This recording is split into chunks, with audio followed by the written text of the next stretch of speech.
All right, mic check. Khaled, Yes, we are back. we are back. Episode 2. Cheers. Cheers. We're gonna sip the matcha before we spill the matcha. But we've already spilled some tea off air. We needed a little Our debrief. weekly catch-ups. Definitely. They're going to become Off weekly. air, Off air. Definitely. Never on air. You guys get the PG versions of our actual spillings of the matchas. No comment. No comment. All No right. comment. He will plead the fifth, Your Honor. I do not recall. I can neither confirm nor deny. All right, Khaled. We're back. We're back. It is season 2, episode 2. 2-2. I like that number. It's a good, nice, even number. And today, always, I go back to the poll that I put up of like, what would you like me to talk about? And some people mentioned that they wanted me to talk about my journey in CrossFit. And I thought it was an amazing opportunity to talk about something that I felt in my many journeys, not just in CrossFit, but I think in life. And I think we do encounter this in our lives as imposter syndrome. And everyone's probably like, what's imposter syndrome? Well, if you haven't heard about it, it's basically feeling like you don't belong somewhere when you actually do. So this is something that I actually dived into when I started CrossFit. I walked into my first class in CrossFit and I'm like, and I had been in the gym before, so I know how to lift. I know how to do conditioning. I mean, so how hard could this be? I was looking around, I was like, Where am I? I think I'm in the wrong place. I want to go home. But the thing is that when you feel like you don't belong somewhere, that's an interesting feeling because it can go two ways, right? Sometimes you don't belong somewhere because you genuinely don't belong there. So you got to trust that gut instinct. But most of the time, it's simply because you don't have that confidence or something inside you is just like, I don't belong here.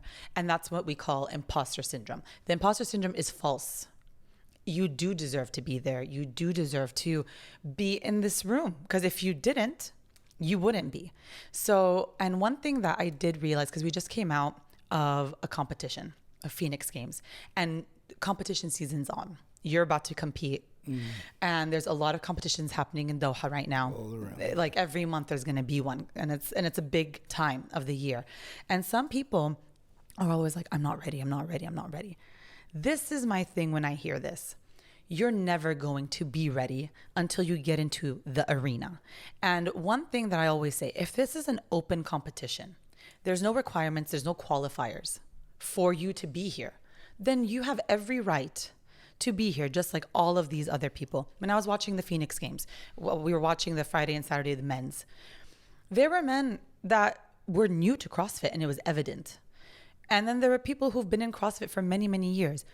Do these people not deserve to compete just because they haven't had these years and years and years of experience? Oh, I'm not ready. Oh, I'm not ready. Oh, I'm not ready. I'm not ready. Guess what? If you stay in the gym, practicing and practicing and practicing, it doesn't necessarily make you ready to compete. No, not at all. You need and to- competition day is very different to just training. Okay. I will tell you what happened to me when I walked into the Phoenix Games on Friday.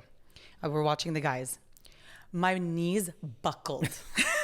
My knees buckled. I had been there last year. I mean, there's some good-looking guys. No, though. that's not what I meant. I can neither confirm nor deny. Wow, okay. Yes, there were a lot of athleticism happening, and that's not why my knees buckled, Khaled. So a year ago, I started CrossFit because of the Phoenix Games. I was going there just to watch and support the people that I knew who were competing. And I was like, this is going to be, just a weekend where I'm just like cheering on my friends. I sat there and I was in awe by the people and what they were doing, the level of athleticism. And obviously these people were putting in days and years of work. So I was like, okay, I want to do this. This is the reason why I actually joined a CrossFit gym, is because I went into the Phoenix Games. So a year goes by. I've put in the hours. I've been competing. I've been practicing how to compete. And let me tell you, the first time I competed, imposter syndrome. I don't belong here. I've never competed in my life. That my team is better than me. All of these athletes are better than me. But you cannot compete until you've practiced how to compete, because there's a way of competing. So you're going to probably crash and burn the first time that you compete, because you think it's, oh, I've done this 1,000 times. It's going to be the same. It's not the same. It's not the same. No. Not at all. So fast forward a year later of me, practicing my competitions, doing competitions that I had no business being in. But you just have to get yourself out of your comfort zone, right? Imposter syndrome, left, right, and center. What am I doing here? Do I even belong in this? You need to feel the pressure. So much. The pressure on yourself. So much. And then I get into the Phoenix Games. I've been in this arena before, and I'm just watching.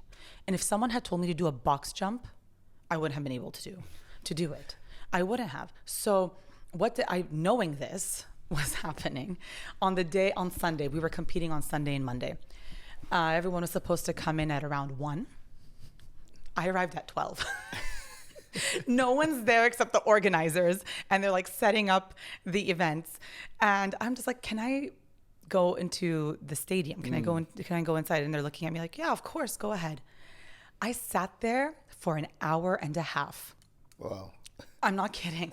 Practicing my movements, because I was feeling so nervous. My anxiety levels, my cortisol, my adrenaline, everything was just catching up with me. I'm it was a momentous day because I have been working a year for this day, right? So I was feeling a lot of feelings: proud, scared, terrified. It's emotional too. It is. I cried twice. But from happiness, I'm here, Like that time you cried when you finished the league. 100%, because I was proud. Finished the row. Why are you crying? Because I had a very good time and I was shocked. But this imposter syndrome is do I belong here? Do I actually fit in? Am I outside of where I'm supposed to be? Am I out of my lane? What am I doing here? So I sat down and I realized, Adele, first of all, you have to get over yourself. This isn't just about you. It's about you. But at the end of the day, you're taking it more seriously than anyone else is. No one's looking at you. But we feel that way. We feel that way, right? And we're like, oh my God, what if someone tells me or judges me or tells me I'm not good enough or something like that. And then you have to just quiet down that noise at the end of the day. So I sat there, and I meditate. I'll meditate daily. And I actually ran every event in my head. And I physically did a few movements that I wasn't confident in because I wanted to make sure I could do it in this stadium. And by the time everyone was beginning to come, I had already practiced. I had already run this thing 10 times in my head. I was all the jitters were gone and I was hyper focused. So my thing is just when you don't feel ready for something, you got to over prepare for it. This is not something I could just wake up one morning and do. Yeah, you need to be a realist about it too. You can't say okay, yeah, I do belong here when you actually haven't done any work. And it's often the people that haven't done the work that are like that. But the people that have done the work get the imposter syndrome. Exactly. Where they feel I'm not meant to be here. I'm not ready. I haven't done enough. Look at all these people around me. Exactly. Whereas the other side of the spectrum is the people that haven't done enough. Yes. But they feel yeah, I'm ready. I'm good. And I just look at these people. I'm like, wow, I wish I had your confidence. Yeah, exactly. No, but at the same time, even the people who would sit where they're not ready, they have to get ready. And the only way to get ready is to compete. If you're going to compete, you're going to have to compete. If you're going to, I don't know, film a podcast, you're going to have to do your first one. Yeah. You can't practice in front of a mirror and then think that, okay, now I'm going to be great. No, you press the play button and all of a sudden you're like, okay, well, what was I going to say? You said this once to me. Yeah. About your first podcast that you ever did where you just froze up. Froze up like Eminem from 8 Mile. But this is normal. This is part of those moments where it's you need to be bad at something first to be good at it. Yeah. And everyone wants to skip I don't want to be bad. Yeah, you know what something? I feel like? I feel like there's a lot of people that are afraid to fail. And the reason why they don't compete is because they're if I compete, I'm going to embarrass myself because I'm going to become last, or I'm going to finish, a lot lower than what I expect from myself. But in reality, it's that's still better than not competing at all. 100%. And that's what people don't get past. They're yeah, but this guy's better than me and he's more experienced and he's much stronger. And it's like, yeah, but that's okay. Exactly. Be your own competition and prove it to yourself that you can be there and get over that imposter syndrome, because those guys were in your shoes once, right? And it's brave. It's so brave to just take the decision to sign up. Let's just start there. And then you feel like, okay, I've put in this much work and I'm going to see what I can do with this much work. And then guess what? After you finish a competition, you have a list of things like, I got to work on this, I got to work on that, but it makes you fueled to go back into the gym. Now you have a purpose. Now you know where you need to work at. You have goals. You scaled that first mountain. Some people just are done with that. And that's enough. Yeah. And that's I climbed Everest. I don't need to go back. Yeah, but at the same time, it's like, where's your next peak? Yeah. And I'm not talking about always moving the goalposts, because that's also very taxing mentally. You're always like, it's never good enough. I need to do this, and this. I need to do more. No, take a moment. You climbed your Everest. Soak it in.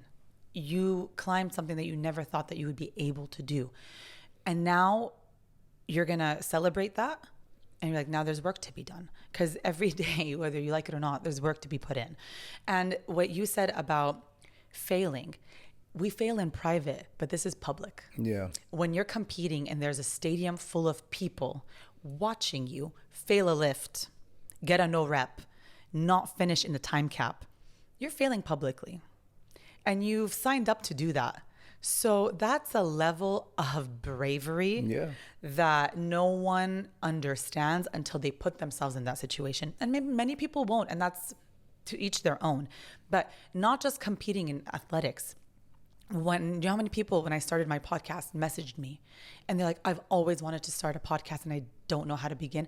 I'm like, you need to take the step. Sounds like our first conversation. Right? 100%. I don't know where to begin. I don't know. Had it not been for us taking a step before we were even ready to take it, sometimes you just gotta leap. Like, I'm not ready. I've never done this before. There's no amount of practice that I could do to get me ready. You gotta look cringe sometimes. Yeah. Sometimes it's just gotta look. Sometimes we always look cringe. We do. The first time you do something, it looks cringe. When a baby giraffe learns how to walk, it looks horrible. When a baby learns how to walk, it's falling left, right, and center. We're always learning. And that's small failures that give you the confidence to try more and try harder. And something I want to bring up is that, you know, visualization, and you know, you spoke about going there early, and it's something we speak in sports psychology, and it's you need to visualize yourself through your movements, through that football pitch that you're on, through the stadium that you're in. You need to visualize these things, and I think it's a bigger analogy for life that if you have a goal and you have something that you want to achieve, you need to visualize it, and there's nothing wrong with that, because you're training your brain to understand what it needs to do before you actually go out and perform. And about that visualization, how powerful that is. Because if you don't believe that you belong there, that energy that you put out comes back to you. We are a product of our words, of our subconscious, of our energy, of what we're putting out there daily. So if it's an us and them, they do this, I can't do this. The moment you say that, everything around you is going to shift to make sure that you never get to do that. But when you feel like, okay, I walked in to something I've never done before, but I'm like them. They had to walk in one day just like me. I'm in the exact place I need to be to get to where I want to be. And it's not going to happen overnight, but it's going to happen eventually. Once you put that energy there, all of a sudden the universe is like, you belong here. We're going to make sure that you stay here. But it's the self-talk, it's the energy, it's what goes on in your mind. This visualization of getting something, when you can visualize it to the point where you feel like you actually have it, it's yours. When you cannot, it might be because you don't know what it takes to get there. So you need to go through a little bit more experience to get to that visualization, but people skip that. And that was something I was going to bring up. Now that you've already competed, this is good data. This is good information for you to know, okay, what do I have to work on now? 100%. Or what did I do really well in, and what didn't I do really well in? Exactly. Okay, I need more practice with this, but with this one, I'm at a pretty good level. It needs a bit of work, but not as much as the other stuff, you know? I noticed it. And also I want to bring up, because when I was watching, right, I watched the guys compete on the last day in the finals. Mm-hmm. And the thing you say about failing in public, Mm-hmm. and it's like the more you do it, the more you learn to not give a crap about Nothing. it. I saw a guy fail like multiple times, like to the point where the time was just running out and he couldn't do it. But at the end of the day, I looked at him and it was like I was like, wow, that's really amazing that he's trying, because I can't do it. Yeah. But I saw him and he did not care. No. If anything, he was more disappointed in the fact that he couldn't do it himself. Yeah. As opposed to there was like hundreds of people around, but he didn't care. For him, it was more important that, oh man, I need to work on this for me. He didn't care about the people watching, because he's like, man, how does it affect them? 100%. But that's the thing, you have to get over yourself, right? And I'll tell you what this person did when they went back to the gym 2-3 days later. They practiced that movement Exactly. day in and day out. I'll never forget. I'll tell you a moment in my competing career that was probably like one of the worst moments of my life. I was in a Shark Tank, my first competition, not the Phoenix Games. Let's rewind to last year. I had signed up for a competition that I had no business being in, but it's because my team was at that level. I was very new to the game, but I'm like, you know what? I'm going to surround myself with these elite athletes because I want to be an elite athlete. So we signed up for an elite competition. Mind you, I was 2 months into CrossFit. I'm not ready for any of this, but you know what I did? I like crammed in whatever skills I could get to do this competition. This is not advisable. I am not telling you to do this at home. Disclaimer. I think I need to tell, but it's just, I was thrown into it, right? So I was forced to do something. I was out of my comfort zone and I felt like I didn't belong there. I genuinely didn't belong there. It's not like this is in your head. You're not ready for this. But I did my best. There's one event that broke me. In front of my team, I disappointed my team. It was 40 kgs of barbell thrusters, 10 times, and it was a relay, so my team couldn't go until I finished. I think I fought with that barbell for 5 minutes. I was tired. My shoulders gave up on me, and I don't know how it went up 10 times at the end of it, but I remember walking out of that field and crying hysterically, not because it was because of me. I was like, I let my team down. And they were all like, no, Adele, like, we know, like, you did your best. Like, good for you. Like, you're out of your, like, we get this. But you didn't give up. Like, we saw you fight until, like, you finished it. Okay. But guess what I did the next day when I came back home? Practice thrusters. Thrusters are all I do. Yeah. Every time there's a workout where there's thrusters, I make sure I'm putting 40 or 35 kgs on that thing. So this is just life. You cannot learn these things unless you've been put through that situation. No one in the stadium knew me. It wasn't about embarrassing myself in front of the people who were there. It was me. I internalized that. I was like, I never want to feel like that again. So went back home and made sure that every time my coach programmed thrusters for me, I was making them, I was like heavy as he needed them to be for me to get better at this. So this is the thing. You need to fail in order to figure out where your work is, and you need to be bad at something. You need to be the imposter sometimes. I have no business being in some situations that I'm in countless times. The way that I got my spin job, I hadn't even been a spin instructor yet, but I confidently went up to her. I was like, I can give you a better spin class than this. And she was like, okay, let's see what you've got. You got to walk into a room like you belong there, because once you put out that energy, it responds to you. You think you belong there, then you probably belong there. You think you belong among these elite athletes, you will eventually get there. You just can't be like, oh, I will never get there. But you need to put in the work. Definitely. This doesn't happen just by talking about it. Yeah. You're practicing like them. You're studying them. You're looking like, what do they do? How do they eat? How do they sleep? My eating had to change. My whole routine had to change. Yesterday, I was trying on clothes. Nothing in my closet fits anymore. No, I'm not exaggerating. Unless it's a stretchy sweatpant or yoga pants, my closet's obsolete. Like, there's nothing that fits me anymore because I had to change my eating habits, my diet. This is what I chose to do. And there are some moments where I'm like, Am I going down the right track? But then I look back, I'm like, is it making you happy, Adele? Yes and yeah. Yeah, is this what I want? Is this what I want? Yes, then great. Then who cares about your clothes? Go buy new ones. Like if you like, Go shopping now. I have an excuse, but you know what I'm trying to say? Yeah. Like people just get It's so a hung trade-off. up, and you get hung up on the details. Like how.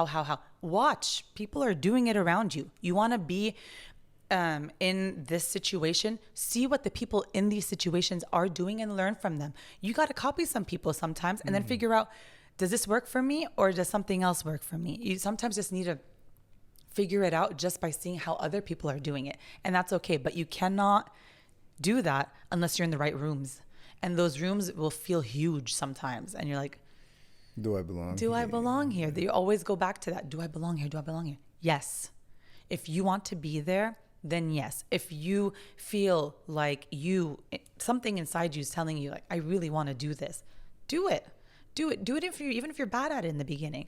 And I saw some athletes, that past weekend that were doing, light barbell snatches and light barbell overhead squats. And I'm like, and everyone was kind of like, why are they doing this? Like, what makes them think that they can compete? I'm like, what makes you think that they can't? Like we said, there was no qualifier for this. There's not even a list of requirements for movements that you need to do in this. So if you've been practicing CrossFit, you can do this competition. It's open. Unless it's a qualifier and it has requirements, then yes, you have to, sign up accordingly. Yeah. But if there wasn't, every person in that arena deserved to be there. 100%. If you put your name down, that's it. But some people just want to talk and they're just like, what are they doing there? Well, if you wanted to do this, you could put yourself in that arena. It's so easy. Like the keyboard heroes, the stand heroes, the sideline heroes that just want to talk trash. And I'm just like, go do it. See how that feels. And everyone's like, no, I'm not ready yet. You're never going to be ready. You're never going to be ready. There's some people who have been training for 5 years and still think they're not ready. And someone who's been literally training for maybe a year and a half, who's putting themselves out there over and over again. Who do you think is going to see more exponential growth? The person who's just throwing themselves in, trying to figure it out, running through walls, being like, that didn't work, I got to figure it out. You're never going to figure out the reroute in a maze unless you hit a wall. Yeah. And like you said, it's important to feel that element of imposter syndrome, because then you know that you're not going to become complacent. Like, oh, you know what? I've done enough. I've got this. No. Like, you still have a little bit of an itch inside of you that makes you feel like, no, you know what, but my handstand walks are not so good, or, that guy's an Olympic weightlifter, so I need to work on my Olympic weightlifting. And you know what I mean? So you need to have an element, even though you might be elite at all of these things already, because you've set such a high standard and a high bar for yourself. You allow that feeling to drive you and push you, as opposed to tear you down. It makes you want to work harder. Definitely. And that's something that you got to work on your mentality, because some people just kind of like, this is too hard. What am I even doing here? And then they kind of stop.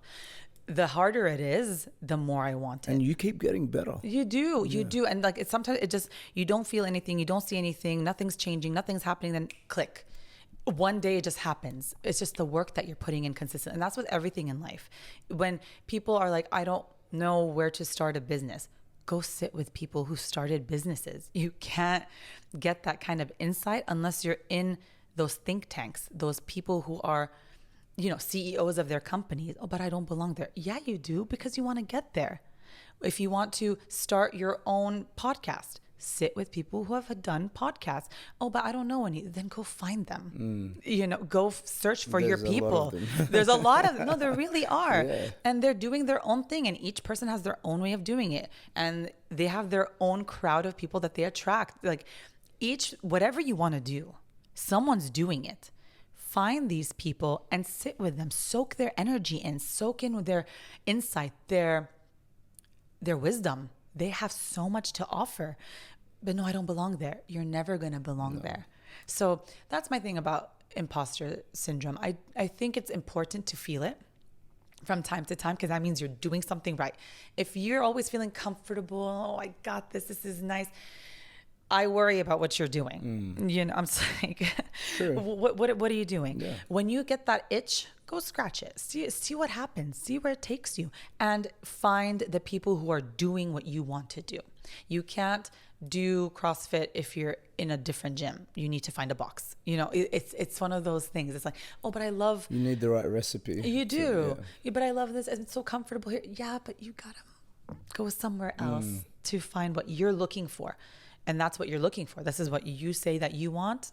Go do it. So that's my thing about imposters. It's a good thing. It's a good thing to feel. It's a good thing to have from time to time. It checks your energy. It gives you that boost of like, I'm like out of my comfort zone. I got to work hard for this. I want to do something bigger. I want to do something greater than myself, kind of thing. And I want to do it for me. At the end of the day, you got to do it for yourself. And when you're doing it for others, it will show, because you're going to burn out. Yeah. That gas is going to go out real quick, and you're just going to be like, this isn't for me. But when it's for you, you're motivated. You're driven. It's driven. It becomes discipline. It becomes a habit. It's like waking up and brushing your teeth every day. You do it every day, right? So you're going to do this thing every day because that's how ingrained it is in you. And I think that's a beautiful feeling. I think to wake up with a purpose in the mornings is something beautiful. And if you haven't found it yet, don't panic. People find themselves at any age. And millions of different things. And millions of different things. It doesn't have to be one thing. If you want to try different things, try it. Try it. There's no rule about this anymore. There's no like, oh, you can only do this and you can only be that. You can try anything. There's no age limit. No. You know, you're never too old. And, no. you know, as long as you're a realist about things. Exactly. And, you know, it's not like at 50, I want to say like, yeah, I want to play in the World Cup, play football in the World Cup. It's like, you need to be real. But at the same time, True. It's okay to say, okay, I do want to play at a very, very high level or compete in a very, very high level for where I'm at now. Exactly. And that's okay. Be a realist about it. But at the same time, set your bar and have your achievements, have your goals, have your purpose. But don't, you know, let that flame burn out. Keep that flame alive. Definitely. We started CrossFit at 30. I started at 32. But that's okay. And that's okay. Yeah. It is okay. But it's like always, I'm just like, I wish I knew about it sooner. I wish I tried this out sooner. But you know what? This was my time. That's it. This was it. So I'm going to leave it at that. I think that's what I wanted to say today. It's like amazing just talking about these things and just reflecting on that 1 year journey that I had in CrossFit. And everyone's like, so what's next? Like, are you done? Imagine what next year is going to be like. I know. Everyone, I've actually had a question. It's like, are you done with CrossFit? Like, do you feel like you got to Phoenix Games and that's all you really wanted to do? And then after Phoenix Games, I actually realized I actually like this thing and I want to do it and I want to keep on going. And I am excited to see where I am next year. So lots of work to do. I'm really CrossFit Games 2024. Yeah, okay. Realistic goals, guys. Realistic, but I would like to do the open and see where I land. Yeah. Because last year I didn't because I was very, very new. This year would be my first open. So that's going to be a lot of fun. I'll definitely talk about that when it happens. So fam, I'm going to leave you at that. Keep growing, keep glowing, find your reason to be an imposter. I'm going to say that. And follow me on Life with Adele on Instagram. And like and subscribe, spill the matcha. And I'll see you again for episode 3. Bye.